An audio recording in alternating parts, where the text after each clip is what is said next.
Hello, class. If some of you may have noticed yesterday that my eyes are really red and irritated, and it turns out that I have pink eye, so I can't be at school today. Doctor's orders. I have to be home and resting. But you still get to learn thanks to our friend the internet. So watch this video. I'm going to go over the normal lecture I'd originally planned for you today. I'll give you some other instructions about other assignments that you need to do towards the end of class. You will be taking some notes, so go ahead and have your notebooks out. And yeah, let's get started. All right. Good afternoon. Today is Thursday, August 27th, 2015. You need to have out your notes. If you're taking those in a notebook, have your notebook and pencil out. If you do that on your laptop, make sure your document is loaded on Google or in OpenOffice. There is no bell work today, so don't worry about that last bit.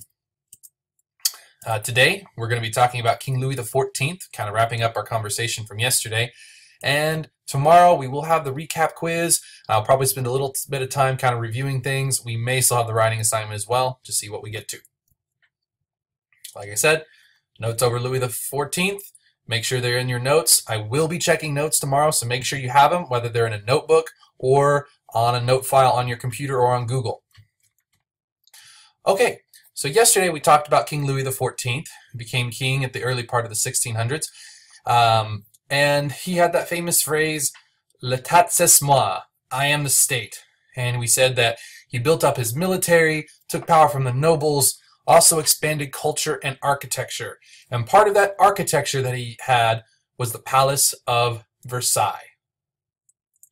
Versailles was originally a hunting lodge outside of Paris, where the king and his family and his friends and the other nobles he invited could go out, escape the city of Paris, and get out into the countryside and go hunting and enjoy peace and quiet. This hunting lodge was expanded by Louis XIV into the grandest palace in Europe, and he spared no expense. And he would spend most of his time as king living at this palace. It was both the king's home and the seat of government. In other words, he ran the country from this palace. He did this more at Versailles than he did in Paris, the original capital. He had these elaborate ceremonies. They had the levée, or the rising. Noble officials living at the palace had to come watch the king get up out of bed in the morning, and also to go to bed at night. These were kind of embarrassing.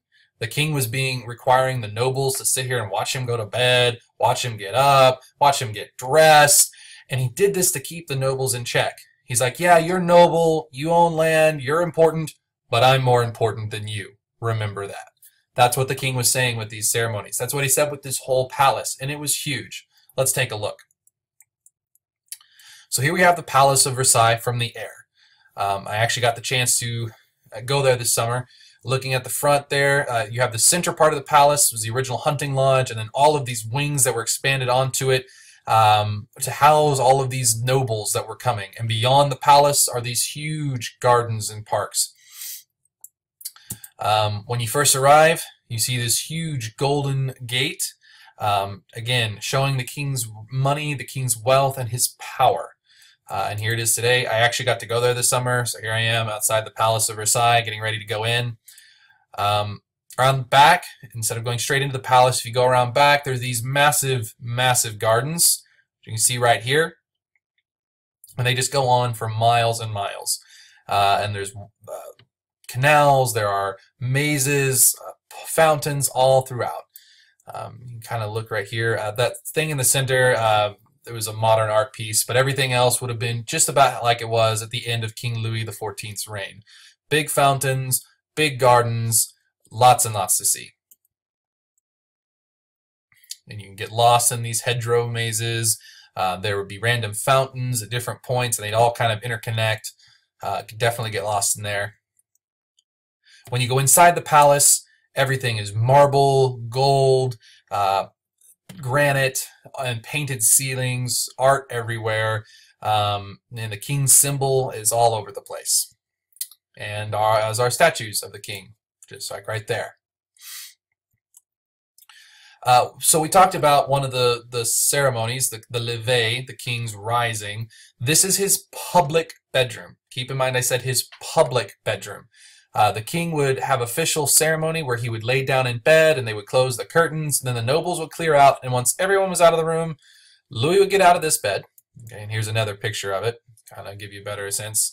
You might note that it looks kind of short. That's because back then most people didn't actually lay flat like we do today. They would lay sitting up. Some sort of superstition about not wanting to die in their sleep. Anyway, so when he went to bed, after the official going to bed and the nobles cleared out, he would get out of this bed, and there was a little secret door onto the, one side of the bed, and he would go through that, and he would either go here, which is his official bedroom, his private bedroom. He would go here, and you notice those big curtains, those would be drawn because nobody was allowed to see the king sleeping. So the servants actually had to clear out before he could actually go to sleep. He would either go here, or he would go here to his wife's bedroom. So they slept in separate bedrooms. She had her own room, he had his, and he would only go there if they were wanting to, make a prince or princess for the kingdom.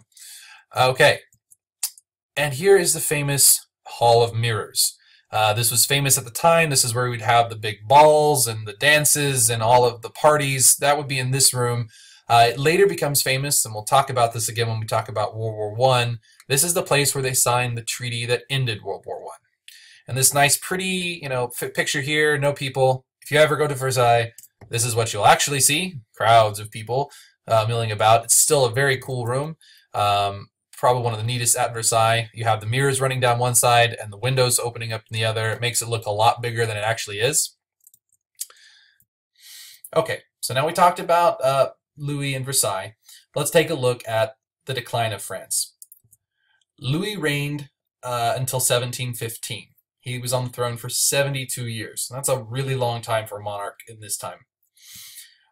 He fought several major wars that cost a lot of money. The Spanish Succession War, which is fighting to see who would be the next king of Spain from 1700 to 1713. He had other smaller wars that he fought, an alliance with Spain, and he was spending a lot of money on this, money he really didn't have, and he was going to pass this debt on to his son and his grandson, and this will set up a major issue for the revolution, because who's going to pay for these wars? He's going to have to tax somebody. And do you think he's going to tax the nobles? No, he's going to tax everybody else, and that's where the problem's going to come.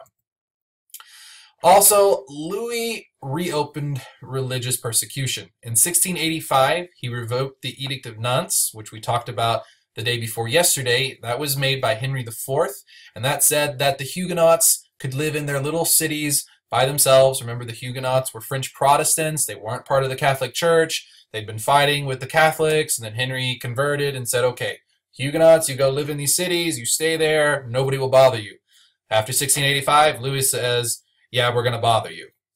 100,000 French Huguenots fled France for England, Germany, the Netherlands, and the Americas.